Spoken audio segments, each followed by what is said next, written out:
Un saludo cordial a todos ustedes y mi deseo grande en esta tarde es que el Señor derrame grandes bendiciones sobre cada uno de vosotros. Vamos a lo que nos compete en esta hora. La lección de escuela sabática. Vamos a hacer un repaso, así, un resumen de todo lo que hemos estudiado esta semana. El título de la lección de esta semana, ¿cómo es? Uno de estos, mis hermanos pequeños, más pequeños. El título ya nosotros ya nos está diciendo algo de qué se trata la lección de esta semana. Fíjense que se acuerda cuando Cornelio mandó a buscar a Pedro y Pedro fue allá.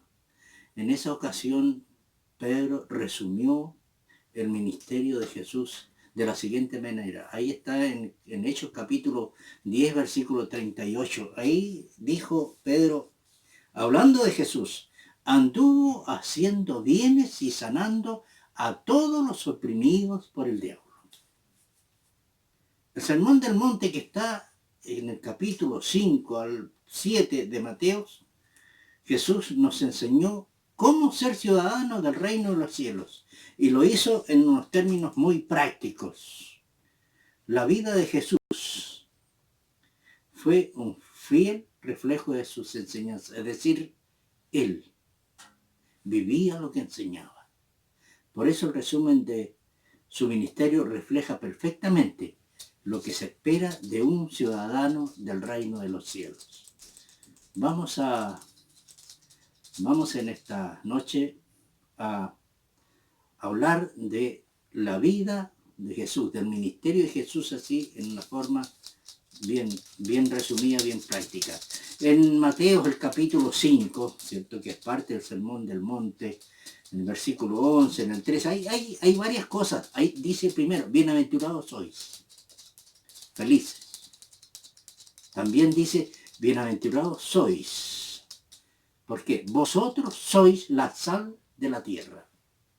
Y también dice, vosotros sois la luz del mundo.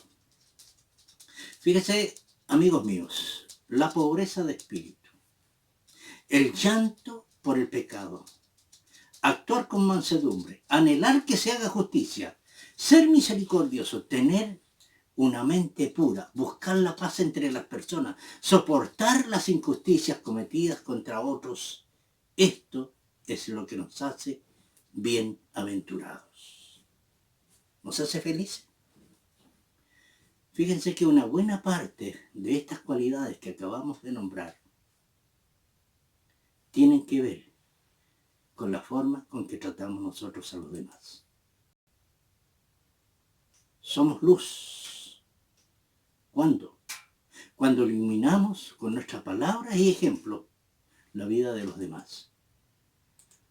Y fíjese que para hacer sal debemos mezclarlos con ellos, influenciando y mejorando la vida de quienes nos rodean. Los discípulos de Cristo han de ser la luz del mundo, pero Dios no le pide a que hagan esfuerzo alguno para brillar. No aprueba los intentos llenos de satisfacción propia para ostentar una bondad superior. Desea que las almas sean impregnadas de los principios del cielo, pues entonces, al relacionarse con el mundo, manifestarán la luz que hay en ellos. Su inquebrantable fidelidad en cada acto de la vida será un medio de iluminación. Lo dice la sierva del Señor en el Ministerio Curación, página número 23. Mateo capítulo 5, versículo 39. Ahí dice, pero yo os digo, está diciendo Jesús, no resistáis al que es malo, antes a cualquiera que te hiera la mejilla derecha, vuélvele también la otra. Fíjese que la vida de las personas que escuchaban a Jesús no era fácil. ¿Y sabe por qué? Porque los poderosos los maltrataban. Muchos estaban endeudados y los prestamistas abusaban de ellos. ¿Qué decir de los soldados romanos? Le obligaban a trabajar, como se dice vulgarmente, de balde.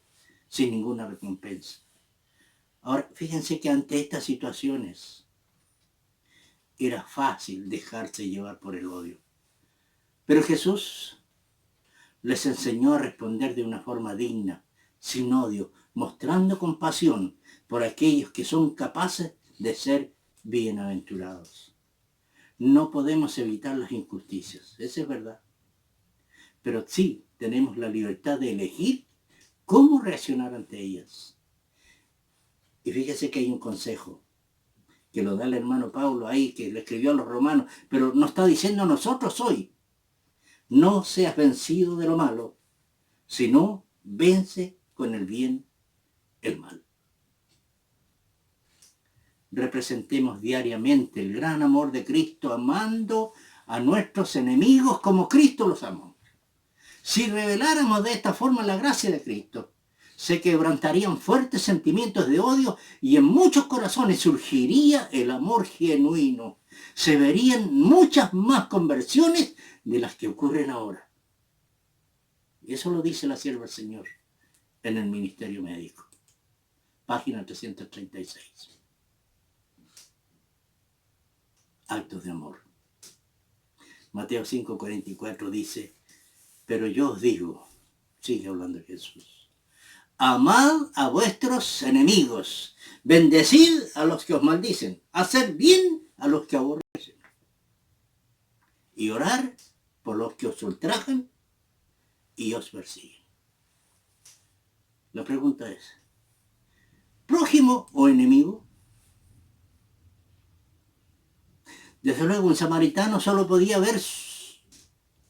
ser un enemigo para un judío, como también un judío podía ser un enemigo para un samaritano.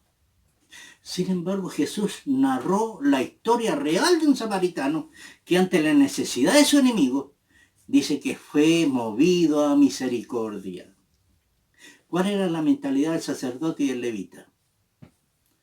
Si me detengo para ayudar a este hombre, la pregunta es: ¿qué me sucederá? Y la mentalidad del samaritano, ¿sabe cuál fue?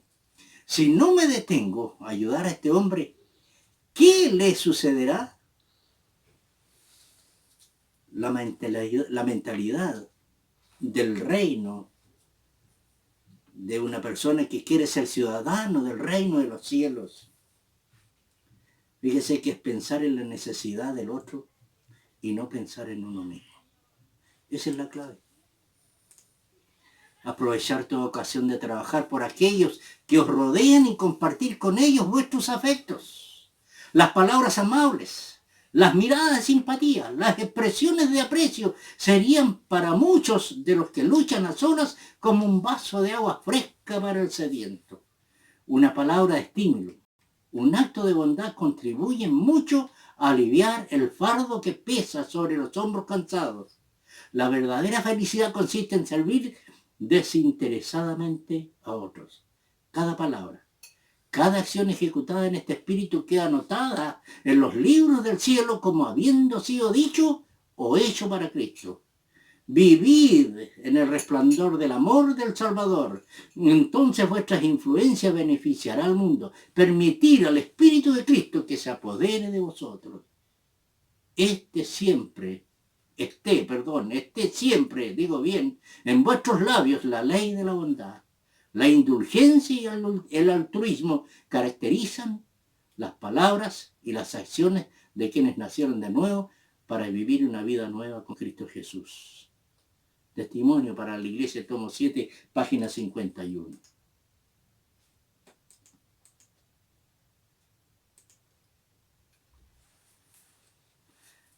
¿Cuáles son nuestras prioridades? ¿Cuál es tu prioridad? ¿Qué dice la palabra de Dios?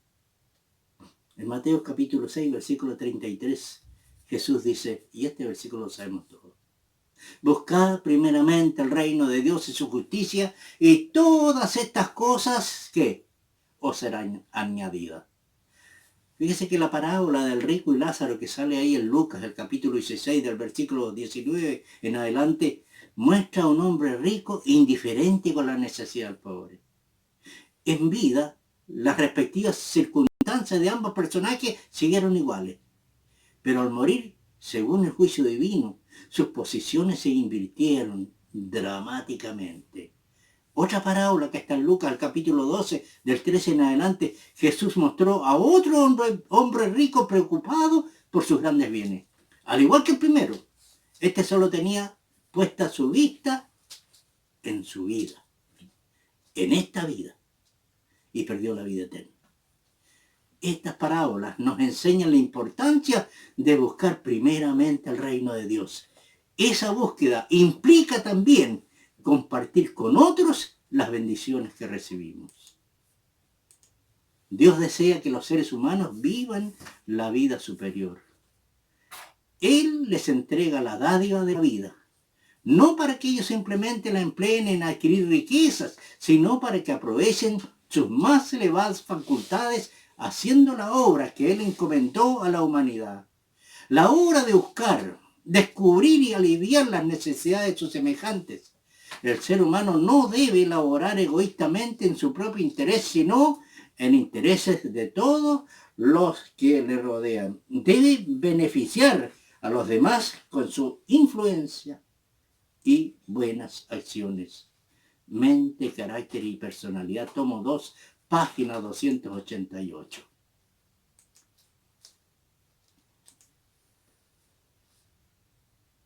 Mateo 25:37 dice, entonces los justos le responderán diciendo, Señor, ¿cuándo te vimos hambriento y te sustentamos, o sediento y te dimos de beber? Las parábolas que presentó Jesús en el contexto de las señales de su segunda venida, que están en Mateo 25, nos enseñan la importancia de prepararnos y de vivir de acuerdo con los principios del reino. Esto se puede apreciar especialmente en las parábolas de la oveja y los cabritos. Los justos hacen de la misericordia y el cuidado de los demás una forma de vida. Ni siquiera se plantean si deben hacerlo o no. No proclaman sus actos de bondad ni buscan ninguna recompensa por ellos. Jesús toma nuestros actos a favor de los pobres y necesitados como hecho a Él mismo. En cuanto lo hiciste, dice, o no lo hiciste, a uno de estos, mis hermanos más pequeños, a mí lo hiciste. La verdad, tal como se encuentra en Jesús, no solo hace mucho en favor de los que la reciben, sino de los que entran en la esfera de la influencia. No toma en cuenta la comodidad presente, no tienen visión de hacer alarde de nada, no busca la alabanza de los hombres, su esperanza está en los cielos y marcha siempre delante con su mirada fija en Jesús. Hace el bien porque es bueno hacerlo y porque solo los que lo hacen tendrán entrada en el reino de Dios. Es bueno y humilde y se preocupa para que los demás sean felices. Su manera de ser nunca es brusca ni dictatorial, como la de los que no creen en Dios, sino que refleja la luz del cielo sobre los hombres. Testimonio para la Iglesia, tomo 5, página 537. Termino diciéndote lo siguiente. Muchas veces nosotros pensamos que al hacer buenas obras tenemos ganado un pedacito del cielo. Si tú piensas de esa manera, estás equivocado. El único que a mí me salva es mi creencia en Jesús y mi relación con Él. Por eso es que dice claramente, buscad primeramente el reino de Dios y su justicia, y el resto es añadidura. Si tú tienes a Cristo en tu corazón, si tú le amas de verdad, también vas a amar a tu prójimo. Pero si tú dices que le amas y no amas a tu prójimo, entonces, no te lo digo yo, lo dice la palabra de Dios, eres un mentiroso. Reflexiona en eso. Que Dios te bendiga.